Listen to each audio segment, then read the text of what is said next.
سلام. برای دیدن ویدیوهای آینده ما ویدیو را لایک کنید. اینجا محل زندگی سارا است. سارا چطور از طریق یک گروه همسریابی در فیسبوک با یک پیرمرد آلمانی آشنا شد و نامزد خود را رها کرد و به آلمان رفت و در آنجا 1 سال با آن پیرمرد زندگی کرد و آن پیرمرد را هم طلاق داد و با یک مرد آلمانی ازدواج کرد. داستان از اونجا شروع می شود که اینجا قرچک تهران است و سارا هم دختر ملا حبیب است. ملا حبیب 2 دختر دارد. ملا بعد از سقوط کابل به ایران آمد و فعلا در قرچک تهران زندگی می کند. ملا حبیب یک دختر خود سارا را به عقد یک پسر اهل هرات افغانستان است در می آورد. چون آن پسر یکی از آشناهای ملا حبیب است. اما سارا به پدر خود می گوید که من آن پسر را برای ازدواج و همسفر خود قبول ندارم. اما پدرش به حرفهای سارا توجه نمی کند و سارا را به عقد آن پسر هراتی در می آورد. یک روز سارا فیسبوک خود را باز می کند و همینطور پست ها را نگاه می کند تا اینکه یک گروه با اسم گروه همسریابی به چشمش می خورد. وارد آن گروه می شود و می بیند که هم مردها و هم خانمها پست های مربوط به ازدواج گذاشته است. همانطور که پست های آن گروه را نگاه می کرد چشمش به یک پست از یک پیرمرد می افتد که آن پیرمرد نوشته بود اسم محمد، سن 50 ساله، قد 175، وزن 74 کیلوگرم. فعلا کشور آلمان زندگی می کنم. خانومی که مایل است با من ازدواج کند پیام بدهد بیشتر با هم آشنا شویم. سارا هم که از روی کنجکاوی به آن مرد پیام می دهد که من می خواهم با شما بیشتر آشنا شوم. پیرمرد می گوید چرا که نه. پیرمرد می گوید من 55 ساله هستم و در آلمان زندگی می کنم. اقتصاد مالی من هم خوب است و فعلا به دنبال یک شریک زندگی می گردم. به خاطر همان در این گروه همسریابی پست کردم.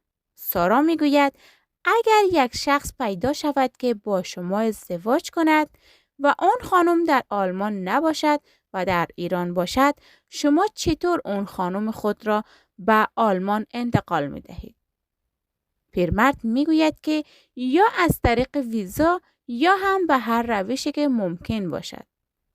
چون من پولدار هستم و وقتی پول باشد هیچ چیز ناممکن نیست.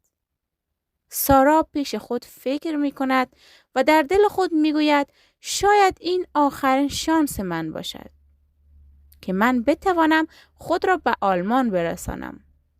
اگر من با این پیرمرد ازدواج کنم این پیرمرد من را به آلمان خواهد برد.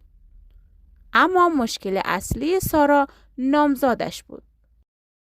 آیا سارا فرار می کرد و بدونی که به کسی بگوید با آن پیرمرد برود یا نه نامزادی خود را با آن پسر به هم بزند بعد آلمان برود؟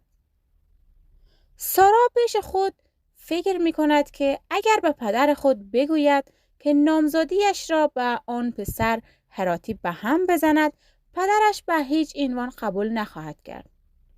پیرمرد به سارا گفت میشه شما خود را معرفی کنید؟ سارا کمی مکث می کند و می گوید من اسمم سارا است.